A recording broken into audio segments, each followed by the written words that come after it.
तर मी तुम्हाला सांगितलं की काल आमच्या घरी गेस्ट येणार आहे, म्हणून त्याआधी पटपट सगळं आवरून घ्यायचं होतं. व तुळशीचा दिवा संध्याकाळच्या वेळेस लावल्यानंतर म्हटलं चला, सगळं क्लीन ऑलरेडी झालं होतं. मग मी वरूनला म्हणत होते कसं आवरलं आहे, सगळं आवरलं आहे ना, छान दिसतंय ना सगळं. सगळं सेट केलं होतं. डबल परत क्लिनिंग करून ठेवला. त्याच्यानंतर गेस्ट आल्यानंतर वरून गप्पा मारण्यामध्ये बिझी झाला आणि जो मेन गेस्ट होता तो पण बिझी झाला. त्याच्यानंतर आमचा जेवणाचा कार्यक्रम झाला. ते त्यांचा एक्सपिरियन्स सांगत होते मुंबईचा. आणि मग छानपैकी मी त्यांची ओवाळणी वगैरे केली, कारण आज मेन म्हणजे केळवण होतं आणि नवरदेव आहे हा.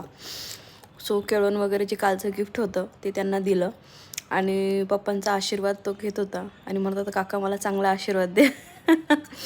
आजकालची मुलं खूप मस्त आहेत. सो असं सगळं आवडल्यानंतर चला छान वाटतं असं काहीतरी कोणासाठी छान केलेलं. आणि चलो बाय बाय, सी यू.